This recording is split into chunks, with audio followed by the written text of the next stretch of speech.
And God saw that the wickedness of man was great in the earth, and that every imagination of the thoughts of his heart was only evil continually. Genesis 6:5. I know no more fitting description in the whole book of God of the natural corruption derived from our first parents than these words, in which you have the ground of that grief which lay so close to God's heart, verse 6, and the resolution to destroy man and whatever was serviceable to that ungrateful creature. That must be highly offensive, which moved God to repent of a fabric so pleasing to him at the creation, every stone in the building being at the first laying pronounced good by him, and upon a review at the finishing the whole, he left it the same character with an emphasis. Very good. Genesis 1:31. There was not a part in the whole frame, but was very beautiful, and being wrought by infinite wisdom, it was a very comely piece of art. Ecclesiastes 3 verse 11. What then should provoke him to repent of it, so excellent a work? The wickedness of man, which was great in the earth. How came it to pass that man's wickedness should rise so high? Whence did it spring? From the imagination. Though these might be sinful imaginations, might not the superior faculty preserve itself untainted? Alas, that was defiled. The imagination of the thoughts was evil. But though transient thoughts might resolve in his mind, yet they might leave no stamp or impression upon the will and affections. Yes, they did. The imagination of the thoughts of his heart was evil. Surely all could not be under such a blemish. Were there not now and then some pure emotions of the mind? No, not one. Every imagination. But granting that they were evil, might there not be some fleeting good mixed with them, as a poisonous reptile hath something useful? No, only evil. Well, but there might be some intervals of thinking, and though there was no good thought, yet evil ones were not always there. Yes, they were continually. Not a moment of time that man was free from them.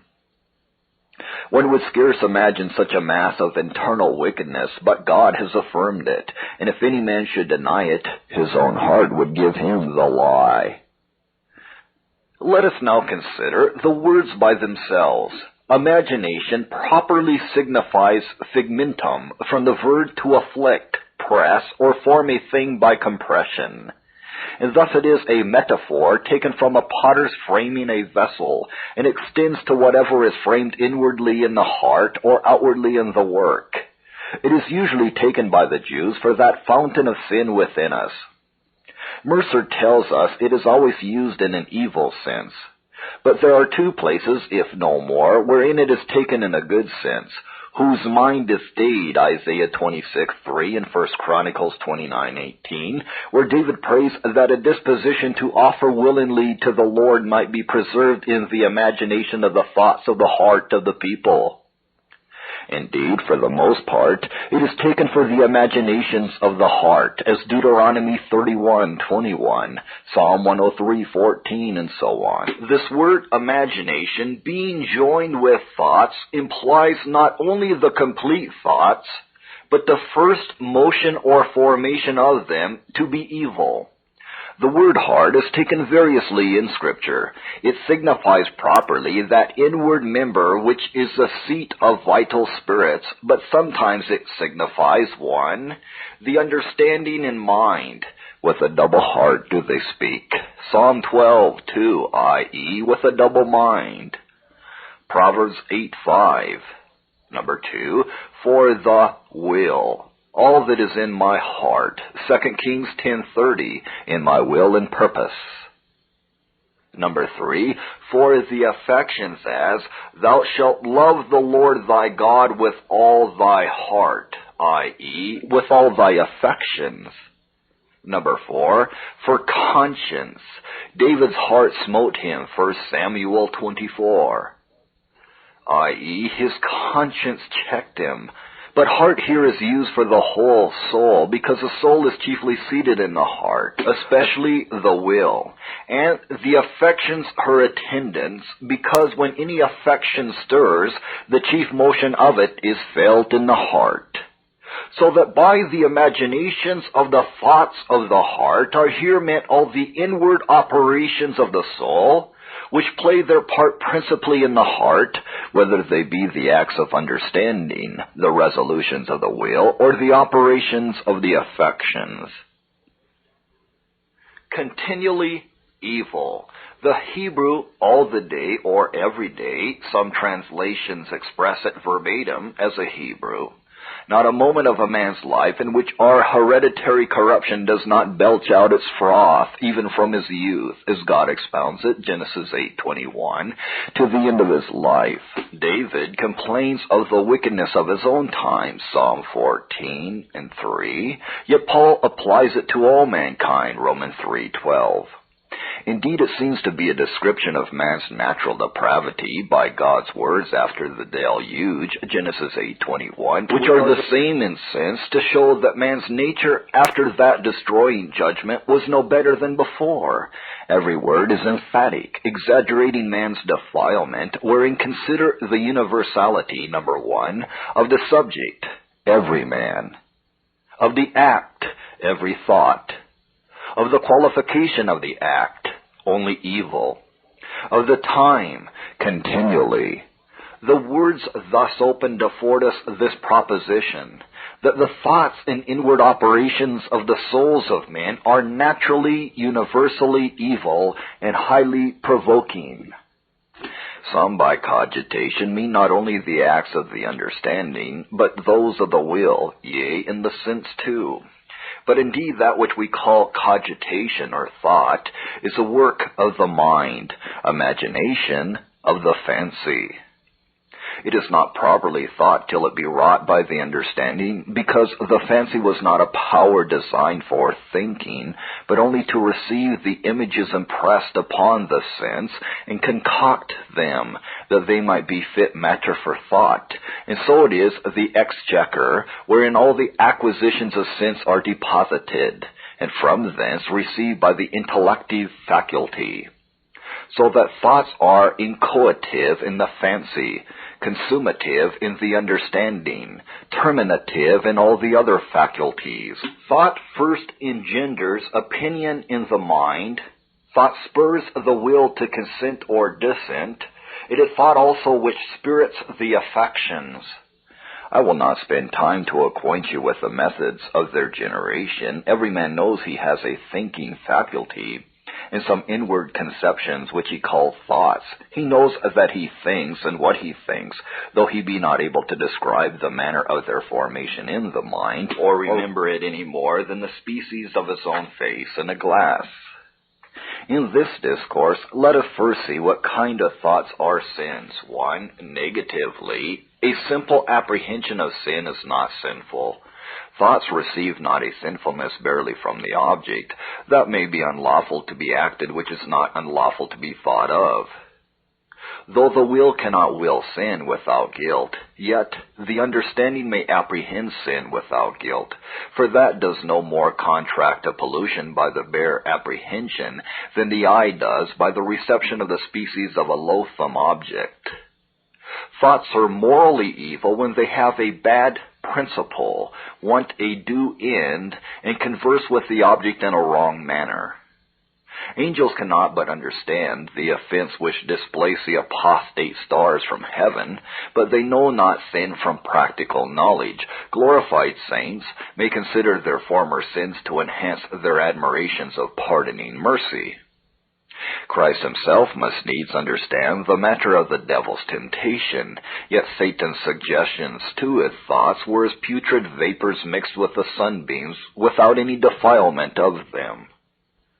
Yea, God himself, who is infinite purity, knows the object of his own acts, which are conversant about sin, as his holiness in forbidding it, wisdom in permitting, mercy in pardoning, and justice in punishing. But thoughts of sin in Christ, angels, and glorified saints are accompanied with an abhorrence of it, without any combustible matter in them to be kindled by it.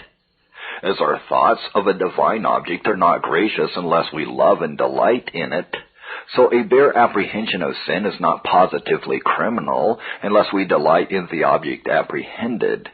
As a sinful object does not render our thoughts evil, so a divine object does not render them good, because we may think of it with undue circumstances as unseasonably and coldly. And thus there is an imperfection in the best thought of a regenerate man, for though I will suppose he may have sudden ejaculations without the mixture of any positive impurity, and a simple apprehension of sin with a detestation of it, yet there is a defect in each of them, because it is not with that raised affection to God or intense abhorrence of sin as is due from us to such objects, and whereof we are capable in our primitive state. Number 2, positively. Our thoughts may be branched into first motions, or such that are more voluntary. A. First motions are unfledged thoughts in single threads, before a multitude of them come to be united and woven into a discourse, such as skip up from our natural corruption and sink down again as fish in a river. These are sins, though we consent not to them, because, though they are without our will, they are not against our nature, but spring from an inordinate frame, of a different hue from what God implanted in us. How can the first sprouts be good if the root be evil?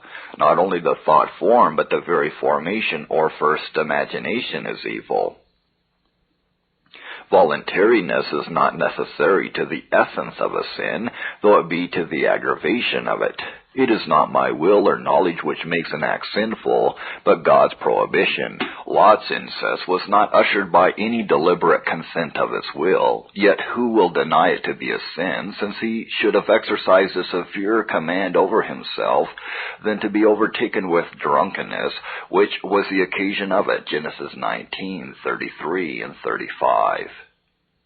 Original sin is not effective voluntary in infants, because no act of the will is exerted in an infant about it, yet it is voluntary subjective, because it does exist in the will. These motions may be said to be voluntary negatively, because the will does not set bounds to them, and exercise that sovereign dominion over the operations of the soul which it ought to do, and wherewith it was at its first creation invested. Besides, though the will does not immediately consent to them, yet it consents to the occasions which administer such motions, and therefore they may be justly charged upon our score. B. Voluntary thoughts, which are the blossoms of these motions, are such that have no lawful object, no right end, not governed by reason, eccentric, disorderly in their motions, and like the jarring strings of an untuned instrument. The smallest of these floating fancies are sins, because we act not in the production of them as rational creatures, and what we do without reason we do against the law of our creation, which appointed reason for our guide, and the understanding to be the governing power in our souls. These thoughts be brought down to 3 heads. Number 1, in regard of God. Number 2, of ourselves. Number 3, of others. Number 1, in regard of God. Cold thoughts of God, when no affection is raised in us by them, when we delight not in God, the object of those thoughts, but in the thought itself, an operation of our mind about him, consisting in some quaint notion of God of our own conceiving. This is to delight in the active manner of thinking, not in the object thought of. And thus these thoughts have a folly and vanity in them. They are also sinful in a regenerate man, in respect of the faintness of the understanding, not acting with that vigor and sprightliness, nor with those raised and spiritual affections, which the worth of such an object requires. Number 2, debasing conceptions unworthy of God. Such are called in the heathen vain imaginations, who, as they glorified not God as God, so they did not think of God as God, according to the dignity of a deity. Such a mental idolatry may be found in us when we dress up a God according to our own humors, humanize him, and ascribe to him what is grateful to us, though never so base.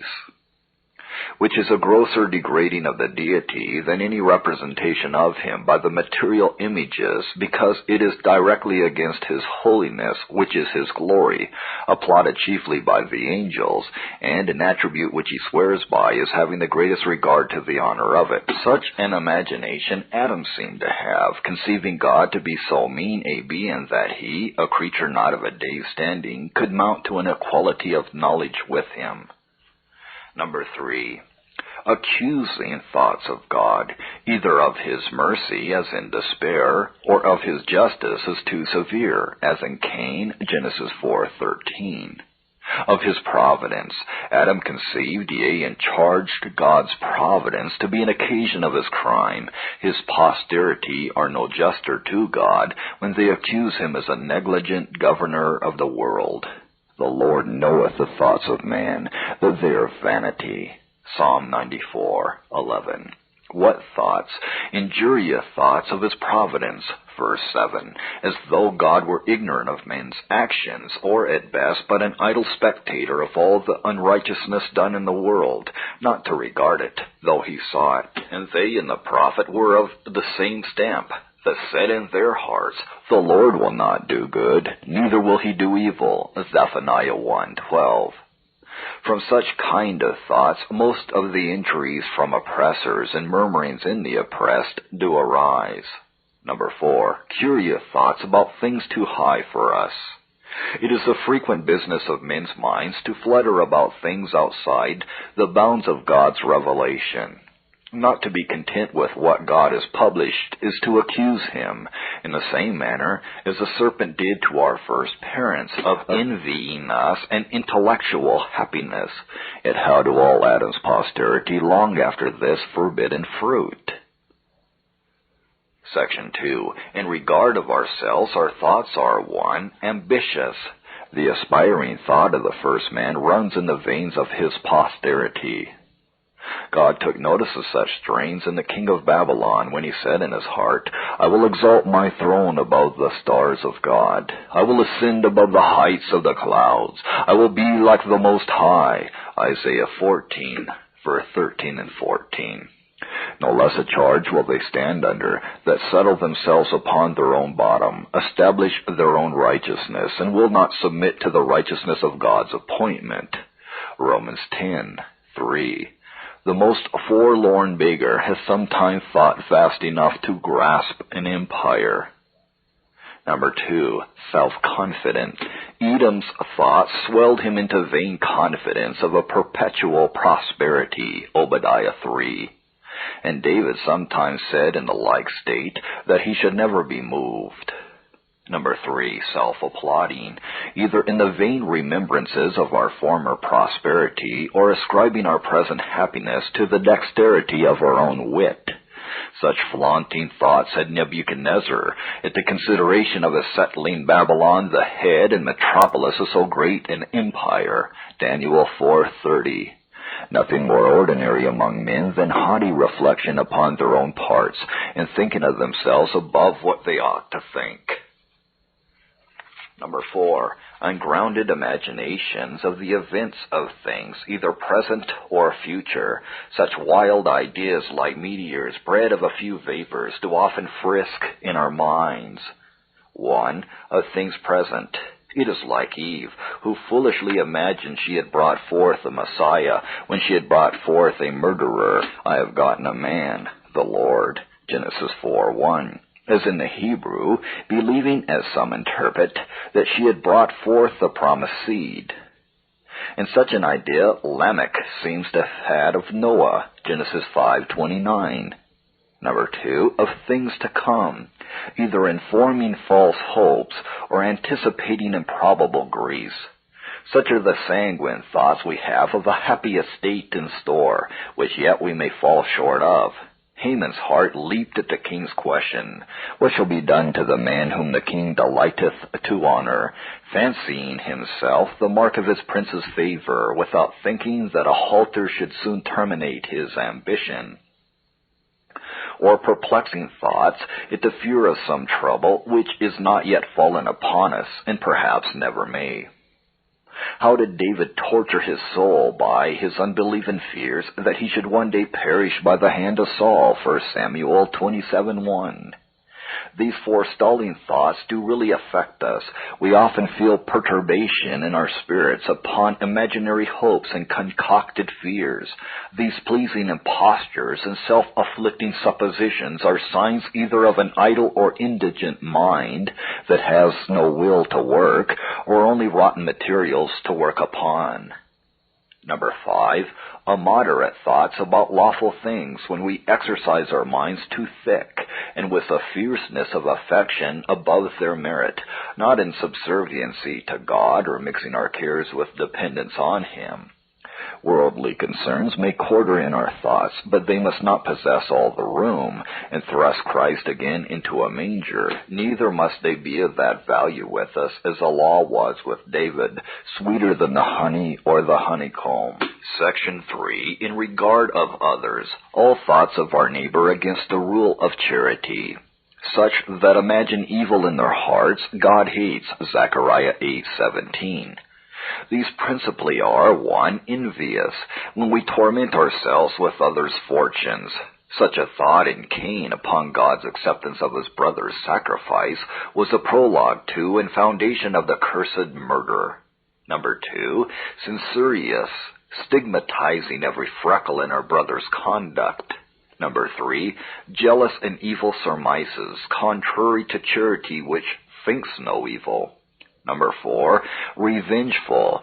Such made Haman take little content in his preferments as long as Mordecai refused to court him. And Esau thought of the days of mourning for his father, that he might be revenged for his brother's deceits. There is no sin committed in the world, but is hatched in one or other of these thoughts. But besides these, there are a multitude of other volatile ideas, like swarms of gnats buzzing about us and preying upon us, and as frequent in their successions as the curlings of the water upon a small breath of wind, one following another close at its heels. The mind is no more satisfied with thoughts than the first matter is with forms, continually shifting one for another, and many times the nobler for the baser, as when, upon the putrefaction of a human body, part of the matter is endued with a form of vermin. Such changeable things are our minds, and leaving that which is good for that which is worse, when they are inveigled by an active fancy and bedlam affections. This madness is in the hearts of men while they live, and starts 1,000 frenzies in a day. At the best, our fancy is like a postman's bag, stuffed with a world of letters, having no dependence upon one another, some containing business, and others nothing but froth. In all these thoughts, there is a further guilt in 3 respects. 1, delight. 2, contrivance. 3, reacting. Number 1, delight in them. The very tickling of our fancy by a sinful motion, though without a formal consent, is a sin, because it is a degree of complacency in an unlawful object. When the mind is pleased with the subject of the thought, as it has a tendency to some sensual pleasure, and not simply in the thought itself, as it may enrich the understanding with some degree of knowledge. The thought indeed of an evil thing may be without any delight in the evil of it, as philosophers delight in making experiments of poisonous creatures without delighting in the poison, as it is a noxious quality. We may delightfully think of sin without guilt, not delighting in it as sin, but as God by His wise providential orderings extracts glory to Himself and good to His creature. In this case, though a sinful act be the material object of this pleasure, yet it is not the formal object, because the delight is not terminated in the sin, but in God's ordering the event of it to His own glory. But an inclination to a sinful motion, as it gratifies a corrupt affection, is sin, because every inclination is a malignant tincture upon the affections, including in its own nature an aversion from God, and testifying sin to be an agreeable object. And without question, there can be no inclination to anything without some degree of pleasure in it, because it is impossible we can incline to that of which we have a perfect abhorrence. Hence it follows that every inclination to a sinful motion is a consent in embryo, though the act may prove abortive. If we think of any unlawful thing with pleasure, and imagine it either in possibility or in act, it brings a guilt upon us as if it were really acted. And when upon the consideration of such a man's being my enemy, I fancy robbers rifling his goods and cutting his throat, and rejoice in this revengeful thought, as if it were really done, it is a great sin, because it testifies an approbation of such barbarity, if any man had will and opportunity to commit it. And though it be a supposition, yet the act of the mind is really the same as it would be if the sinful act I think of were performed. Or when a man conditionally thinks with himself, I would steal such a man's goods or kill such a person if I could escape the punishment attending it, it is as if he had robbed and murdered him, because there is no impediment in his will to the commission of it, but only in the outward circumstances.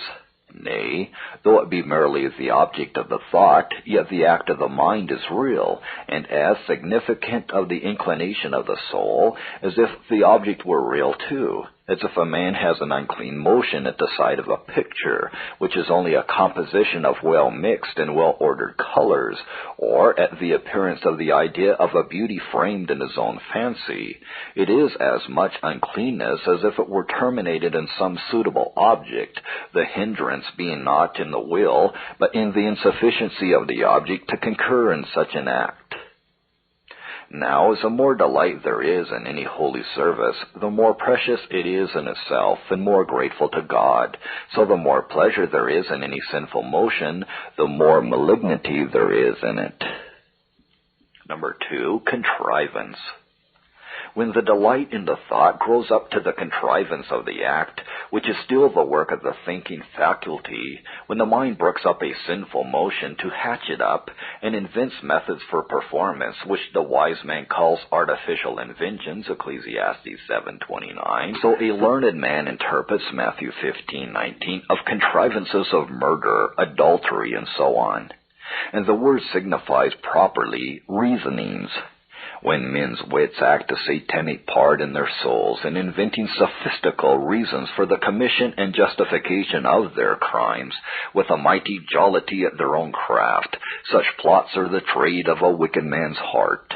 A covetous man will be working from morning till night to study new methods for gain, and voluptuous and ambitious persons will draw schemes and models in their fancy of what they would outwardly accomplish.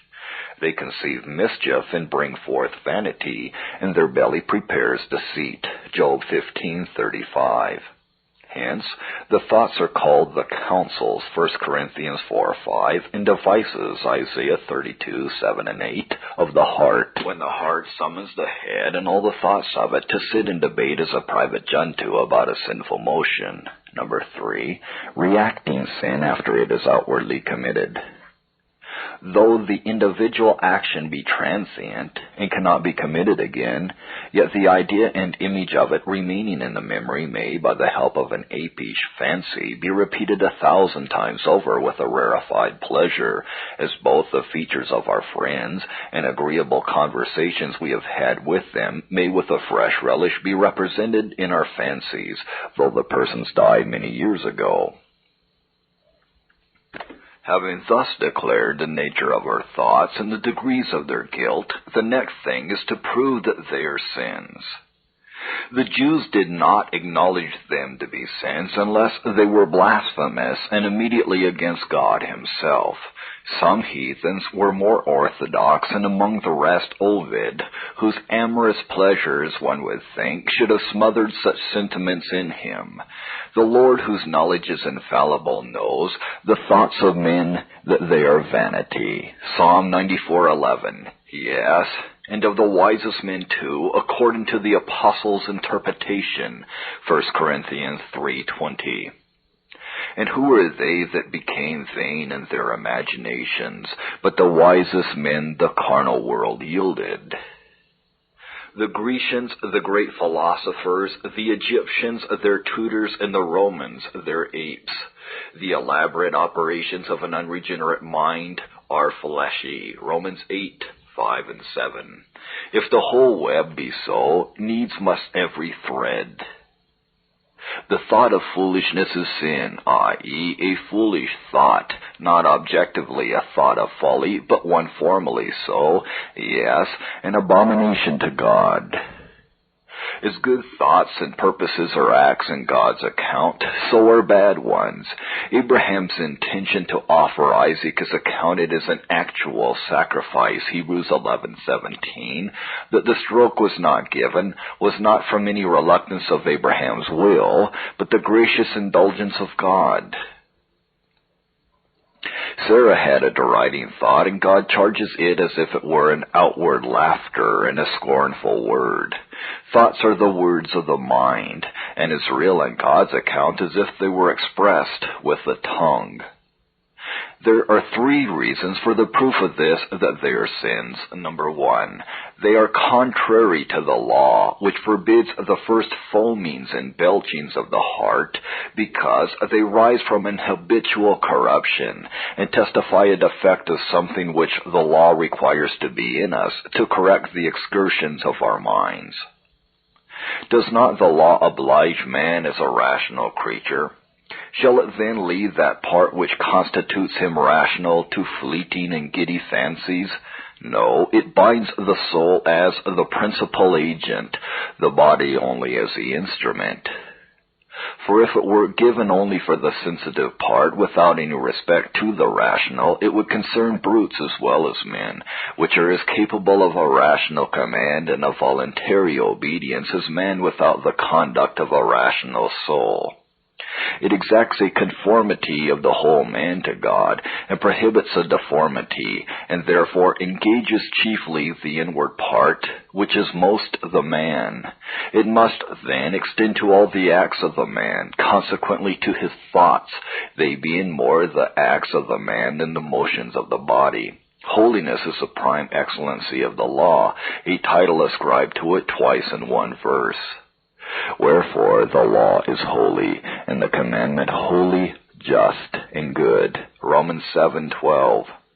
Could it be holy if it indulged looseness in the more noble part of the creature? Could it be just if it favored inward unrighteousness? Could it be good and useful to man which did not enjoin a suitable conformity to God, wherein the creature's excellency lies? Can that deserve the title of a spiritual law that should only regulate the brutish part and leave the spiritual to an unbounded licentiousness? Can perfection be ascribed to that law, which countenances the unsavory breathings of the Spirit, and lays no stricter an obligation upon us than the laws of men?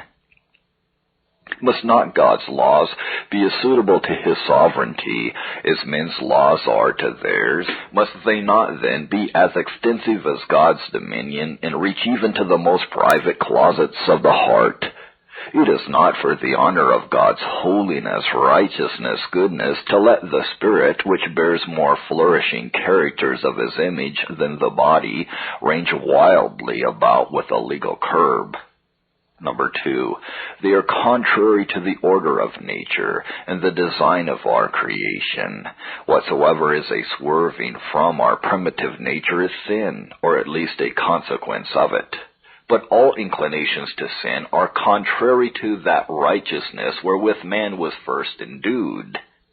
Man was created both with a disposition and ability for holy contemplations of God. The first glances of his soul were pure. He came every way complete out of the mint of his infinitely wise and good Creator. And when God pronounced all his creatures good, He pronounced man very good amongst the rest. But man is not now as God created him. He is off from his end. His understanding is filled with lightness and vanity. This disorder never proceeded from the God of order. Infinite goodness could never produce such an evil frame. None of these loose inventions were of God's planting, but of man's seeking. No, God never created the intellective, no, nor the sensitive part, to play Domitian's game and sport itself in catching flies. Man that is in honor and understands not that which he ought to understand, and thinks not that which he ought to think, is like the beasts that perish. Psalm 49:20, Genesis 3:6. He plays the beast because he acts contrary to the nature of a rational and immortal soul, and such brutes we all naturally are, since the first woman believed her sense, her fancy, her affection, and their directions for the attainment of wisdom, without consulting God's law or her own reason. The fancy was bound by the right of nature to serve the understanding. It is then a slighting God's wisdom to invert this order, and making that our governor, which he made our subject. It is injustice to the dignity of our own souls to degrade the nobler part to a sordid slavery, and making the brute have dominion over the man, as if the horse were fittest to govern the rider. It is a falseness to God and a breach of trust to let our minds be imposed upon by our fancy, and given them only feathers to dandle and chaff to feed on, instead of those braver objects they were made to converse about. Number 3. We are accountable to God and punishable for thoughts. Nothing is the meritorious cause of God's wrath but sin. The text tells us that they were once the keys which opened the floodgates of divine vengeance and broached both the upper and nether cisterns to overflow the world. If they need a pardon, as certainly they do, then, if mercy does not pardon them, justice will condemn them. And it is absolutely said that a man of wicked devices or thoughts God will condemn. Proverbs 12:2. It is God's prerogative, often mentioned in Scripture, to search the heart. To what purpose, if the acts of it did not fall under his censor as well as his cognizance? He weighs the spirits. Proverbs 16:2, in the balance of his sanctuary, and by the weights of his law, to sentence them if they be found too light. The word uncovers and judges them. It divides asunder the soul and spirit. Hebrews 4:12 and 13. The sensitive part, the affections, and the rational, the understanding and will, both which it dissects and opens and judges the acts of them, even the thoughts and intents, that it passes judgment upon, as a critic censors the eratus, even to syllables and letters in an old manuscript. These we are to render an account of, as the Syriac renders those words, with whom we have to do. Verse 13. Of what? Of the first bubblings of the heart, the motions and intents of it. The least speck and atom of dust in every chink of this little world is known and censored by God. If our thoughts be not judged, God would not be a righteous judge. He would not judge according to the merit of the cause, if outward actions were only scanned without regarding the intents, wherein the principles and end of every action lies, which either swell or diminish the malignity of it. Actions, in kind the same, may have different circumstances in the thoughts to heighten the one above the other. And if they only were judged, the most painted hypocrite might commence a blessed spirit at last, as well as the exactest saint. It is necessary also for the glory of God's omniscience. It is hereby chiefly that the extensiveness of God's knowledge is discovered, and that in order to the praise or dispraise of men, to their justification or condemnation. Those very thoughts will accuse you before God's tribunal, which accuse you here before conscience, his deputy.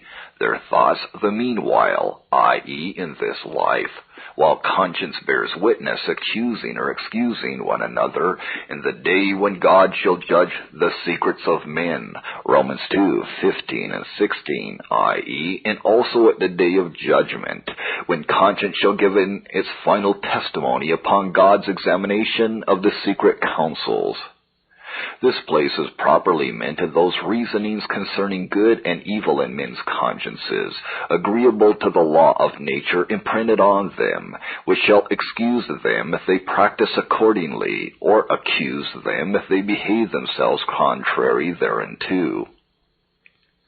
But if we hold in this case, for if those inward approbations of the notions of good and evil will accuse us for our contrary practices, they will also accuse us for our contrary thoughts. Our good thoughts will be our accusers for not observing them, and our bad thoughts will be indictments against us for complying with them.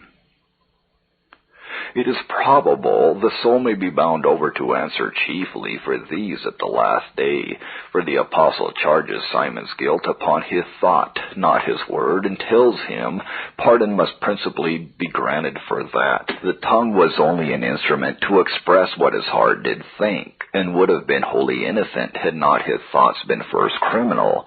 What, therefore, is the principal subject of pardon would be so of punishment, as the first firebrands in a rebellion are most severely dealt with. And if, as some think, the fallen angels were stripped of their primitive glory only for a conceived thought, how heinous must that be which has enrolled them in a remediless misery? Having proved that there is a sinfulness in our thoughts, let us now see what provocation there is in them, which in some respects is greater than that of our actions. But we must take actions here as distinguished from the inward preparations to them. In the one there is more of scandal, in the other more odiousness to God. God indeed does not punish thought so visibly, because as he is the governor of the world, his judgments are shot against those sins that disturb human society, but he has secret and spiritual judgments for these suitable to the nature of the sins. Now thoughts are greater in respect, number one, of fruitfulness. The wickedness that God saw great in the earth was the fruit of imaginations. They are the immediate causes of all sin. No cockatrice but was first an egg. It was a thought to be as God that was the first breeder of all that sin under which the world groans at this day. For Eve's mind was first beguiled in the alteration of her thought. 2 Corinthians 11:3. Since that the lake of inward malignity acts all its evil by these smoking streams, evil thoughts lead the van in our Savior's catalogue, is that which spirits all the black regiment which march behind. Matthew 15:19.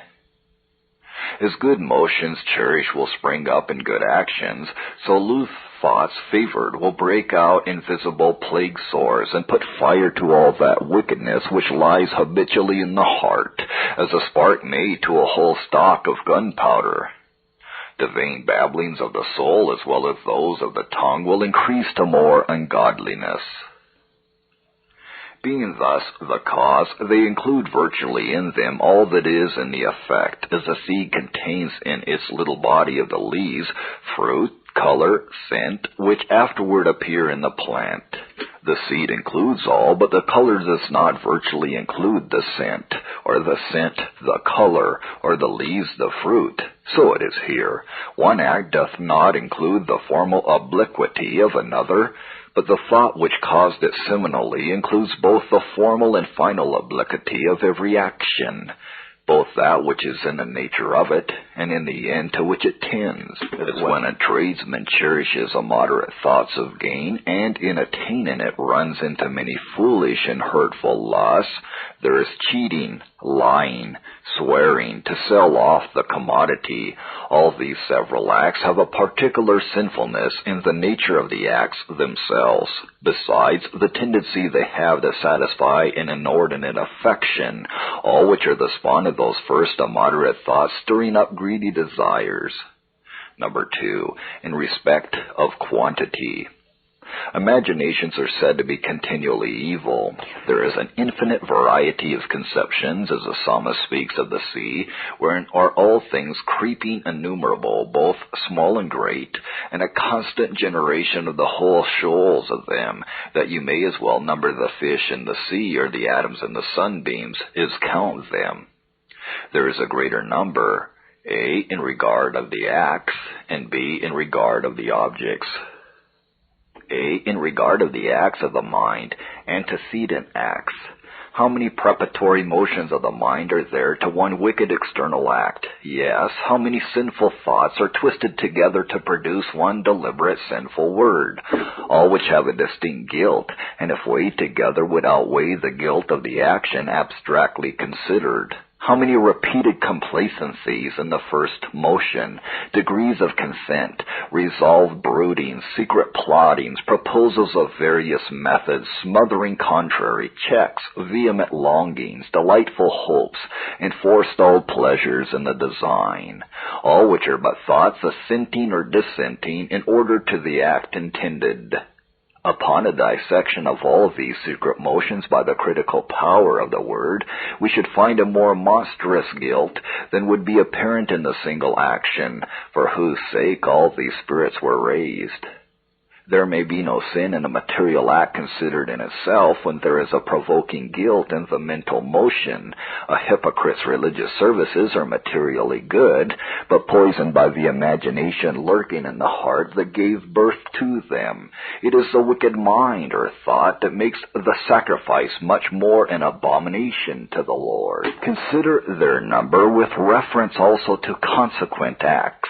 When a man's fancy is pregnant with a delightful remembrance of the sin that is past, he draws down a fresh guilt upon himself, as they did in the prophet Ezekiel 23:3 and 19, and reviving the concurrence of the will to the act committed, making the sensual pleasure to commence spiritual, and if ever there were an aching heart for it, revoking his former grief by a renewed approbation of his darling lust.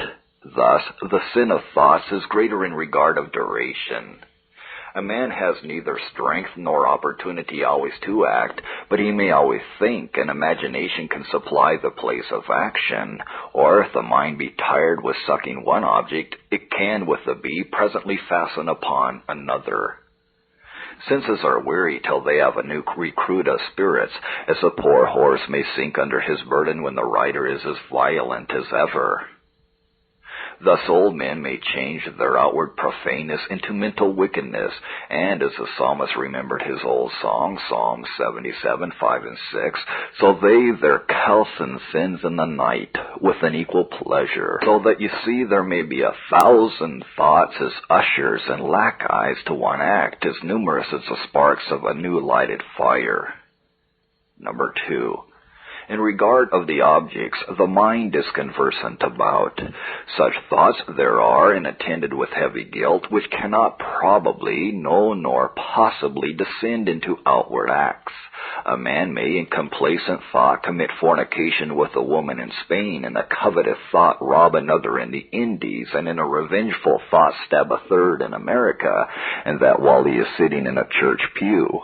An unclean person may commit a mental folly with every beauty he meets.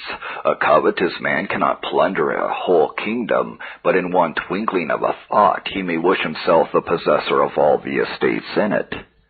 A Timon, a man-hater, cannot cut the throats of all the world, but, like Nero, with one glance of his heart he may cut off the heads of all mankind at a blow.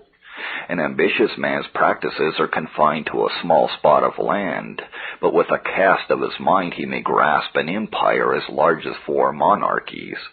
A beggar cannot ascend a throne, but in his thoughts he may pass the guards, murder his prince, and usurp the government. Even further, an atheist may say in his heart, "There is no God." Psalm 14:1, i.e., wish there was no God, and thus in thought undeify God himself, though he may sooner dash the heaven and earth in pieces than accomplish it. The body is confined to one object, and that narrow and proportionable to its nature, but the mind can wing itself to various objects in all parts of the earth.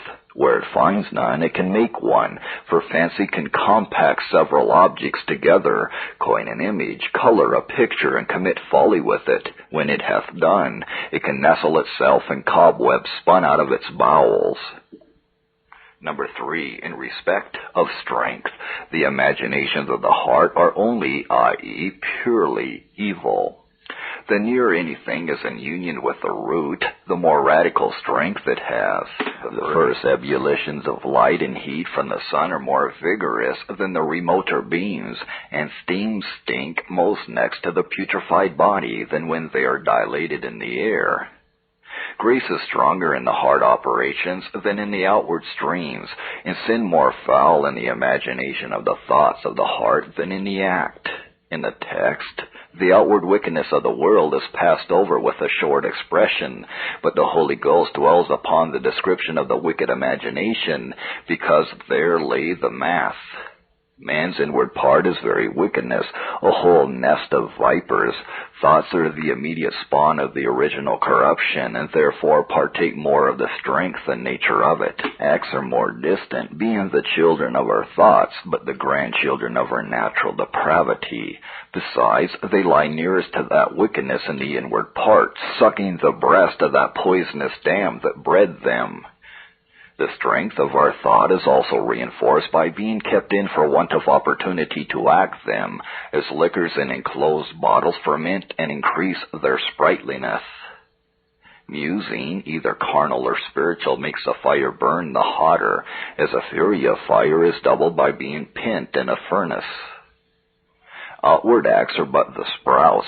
The sap and juice lies in the wicked imagination or contrivance, which has strength in it to produce 1,000 fruits as poisonous as the former. The members are the instruments or weapons of unrighteousness. Now the whole strength which manages the weapon lies in the arm that wields it.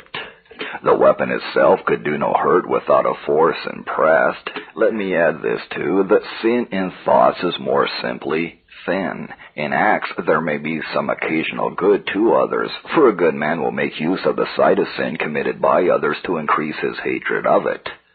But in our sinful thoughts there is no occasion of good to others, they lying locked up from the view of man. Number 4, in respect of alliance. In these we have the nearest communion with Satan. The understanding of man is so tainted that his wisdom, the chiefest flower in it, is not only earthly and sensual, it were well if it were no worse, but devilish too, James 3:15. If the flower be so rank, what are the weeds? Satan's devices in our thoughts are of the same nature, and are sometimes in Scripture expressed by the same word, 1 Corinthians 2:11, 2 Corinthians 10:5. As he has his devices, so have we against the authority of God's law, the power of the gospel, and the kingdom of Christ. The devils are called spiritual wickedness because they are not capable of carnal sins, Ephesians 6:12. Profaneness is a uniformity with the world, and intellectual sins are a uniformity with the God of it, Ephesians 2:2 and 3. There is a double walking, answerable to a double pattern in it.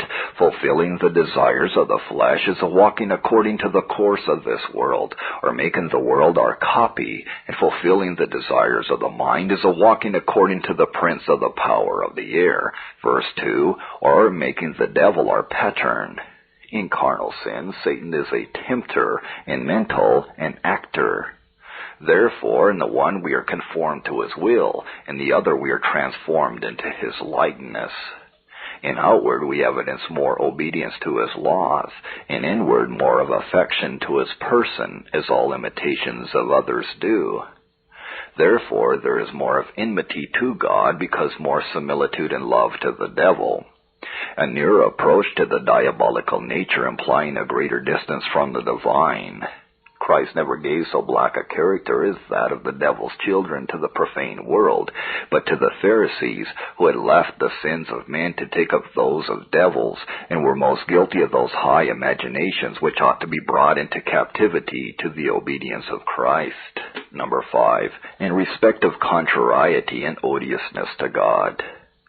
Imaginations were only evil, and so most directly contrary to God, who is only good. Our natural enmity against God is seated in the mind. The sensitive part aims at its own gratification, and in men serving their lusts, they serve their pleasures. But the prince in man is possessed with principles of a more direct contrariety, whence it must follow that all the thoughts and counsels of it are tinctured with this hatred. They are indeed a defilement of the higher part of the soul, and that which belongs most peculiarly to God. And the nearer any part approaches to God, the more abominable is a spot upon it, as to cast dirt upon a prince's house is not so heinous as to deface his image. The understanding, the seat of thoughts, is more excellent than the will, both because we know and judge before we will, or ought to will only so much as the understanding thinks fit to be willed, and because God has bestowed the highest gifts upon it, adorning it with more lively lineaments of his own image, renewed in knowledge after the image of him that created him, Colossians 3:10, implying that there was more of the image of God at the first creation bestowed upon the understanding, the seat of knowledge, than on any other part, yea, than on all the bodies of men together. Father of spirits is one of God's titles. To asperse his children, then, so near a relation, the jewel that he is choice of must needs be more heinous. He being the Father of spirits, the spiritual wickedness of nourishing evil thoughts is a cashiering all childlike conformity to him. The treacherous acts of the mind are most offensive to God, as it is a greater despite for a son to whom the Father has given the greater portion, to shut him out of his house, only to revel in it with a company of rioters and strumpets, than in a child who never was so much the subject of his father's favor. And it is more heinous and odious if the thoughts which possess our souls be at any time conversant about some idea of our own framing. It were not altogether so bad if we loved something of God's creating, which had a physical goodness and a real usefulness in it, to allure us, but to run wildly to embrace and prefer a thing of no existence, but what is colored by our own imagination, of no virtue, no usefulness, a thing that God never created, nor pronounced good, is a greater enmity and a higher slight of God. Number 6, in respect of connaturalness and voluntariness. They are the imaginations of the thoughts of the heart, and they are continually evil. They are as natural as emotions of the sea, the bubblings of the fountain, or the twinklings of the stars. The more natural an emotion is ordinarily, the quicker it is. Time is requisite to action, but thoughts have an instantaneous motion. The body is a heavy piece of clay, but the mind can start out on every occasion. Actions have their stated times and places, but these solicit us and are entertained by us at all seasons.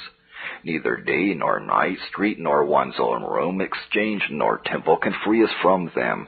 We meet them at every turn, and they strike upon our souls as often as light upon our eyes. There is no restraint for them. The laws of men, the constitution of the body, the interest of profit or credit are mighty bars in the way of outward profaneness, but nothing lays a rein upon thoughts but the law of God, and this man is not subject to, neither indeed can be. Romans 8:7. Besides, the natural atheism in man is a special friend and nurse of these. Few firmly believe in either the omniscience of God or his government of the world, which the Scripture speaks of frequently as a cause of most sins among the sons of men. Actions are done with some reluctance and checks of natural conscience. Conscience will start at a gross temptation, but it is not frightened at thoughts. Men may commit speculative folly and their conscience look on without so much as a nod against it. Men may tear out their neighbors' hearts in secret wishes, and their conscience never interpose to part the fray. Conscience, indeed, cannot take notice of all of them. They are too subtle in their nature and too quick for the observation of a finite principle. They are many, and they are nimble, too, like the bubblings of a boiling pot or the rising of a wave that presently slides into its level. The difficulty is more to find than conquer them. They are secret sins and are no more discerned than motes in the air without a spiritual sunbeam, whence David cries out, "Cleanse me from secret sins," Psalm 19:12, which some explain as sins of thought that were like sudden and frequent flashes of lightning, too quick for his notice and unknown to himself. There is also more delight in them. There is less of outward temptation in them, and so more of our inward choice, and consequently there is more of the heart and pleasure in them when they lodge with us. Acts of sin are troublesome. There is danger as well as pleasure in many of them, but there is no outward danger in thoughts. Therefore, the complacency is more compact and free from distraction. The delight is more unmixed too, as intellectual pleasures are more refined than sensual. All these considerations will enhance the guilt of these inward operations. The uses I shall make of this subject will be two. 1. Reproof. What a mass of vanity should we find in our minds if we could bring our thoughts in the space of one day, even only 1 hour, to account. How many foolish thoughts with our wisdom, ignorant thoughts with our knowledge, worldly thoughts with our heavenliness, hypocritical thoughts with our religion, and proud with our humiliations. Our hearts would be like a grotto furnished with a monstrous and ridiculous picture, or as a wall in Ezekiel's vision portrayed with every form of creeping things and abominable beasts, a greater abomination than the image of jealousy at the outward gate of the altar, Ezekiel 8:5 and 10. Were our thoughts open, how should we stand gazing both with scorn and wonder at our being such a race of fools? Well, may we cry out with Agar, we have not the understanding of men. Proverbs 32. We make not the use of them, as is requisite for rational creatures, because we degrade them to attendance on a brutish fancy. How little is God in any of our thoughts according to His excellency. No, our shops, our rents, our temporal interests and gratifications usurp God's room. If any thoughts of God start up in us, how many covetous, ambitious, wanton, revengeful thoughts are jumbled together with them? Is it not a monstrous absurdity to place our friend with a crew of vipers, to lodge a king in a sty, and entertain him with the fumes of a dunghill? A wicked man's heart is little worth. All the peddling wares and works in his inward shop are not to be compared with one silver drop from a gracious man's lips. The tongue of the just is as a choice silver, and so on. Proverbs 10:20. It was an invincible argument of the primitive Christians for the purity of the Christian religion, above all others in the world, that it prohibited evil thoughts. And is it not as unanswerable an argument that we are no Christians if we give liberty to them? What is our moral way of living outwardly, but only a bare abstinence from sin? Were we really and altogether Christians, would not that which is the chiefest purity of Christianity be our pleasure?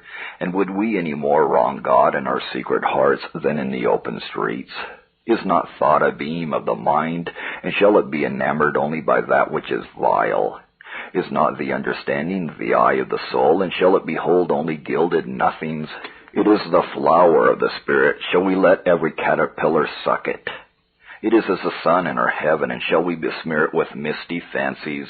It was created surely for better purposes than to catch 1,000 weight of spiders, as Heliogabalus employed his servants. It was not intended to be made the common sewer of filthiness. Let not therefore our minds wallow in a sink of fantastic follies, whereby to rob God of His due and our souls of happiness. Number 2, exhortation. We must take care for the suppression of them. All vices arise from imagination. Upon what stock does ambition and revenge grow, but upon a false idea of the nature of honor? What engenders covetousness but a mistaken fancy of the excellence of wealth? Thoughts must be forsaken as well as our way. We cannot else have an evidence of a true conversion. And if we do not discard them, we are not like to have an abundant pardon. And what will the issue of that be but an abundant punishment?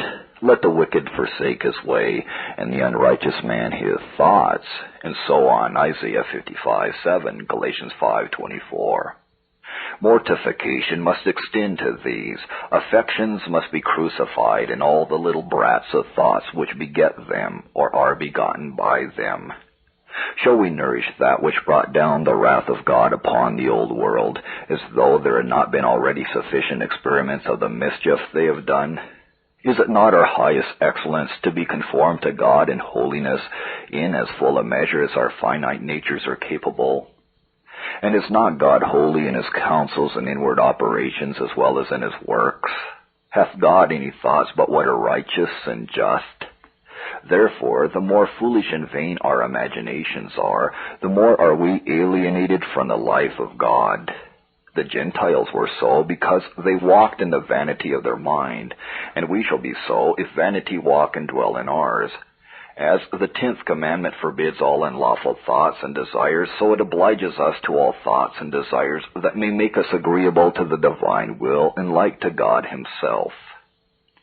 We shall find great advantage by suppressing them. We can more easily resist temptations without if we conquer motions within. Thoughts are the mutineers in the soul, which set open the gates for Satan. He has held a secret intelligence with them, so far as he knows them, ever since the fall, and they are his spies to assist him in the execution of his devices. They prepare the tinder, and the next fiery dart sets all on a flame. Can we cherish these if we consider that Christ died on account of them? He shed his blood for that which put the world out of order, which was accomplished by the sinful imagination of the first man, and continued by those imaginations mentioned in the text. He died to restore God to his right and man to his happiness, neither of which can be perfectly attained till those be thrown out of the possession of the heart.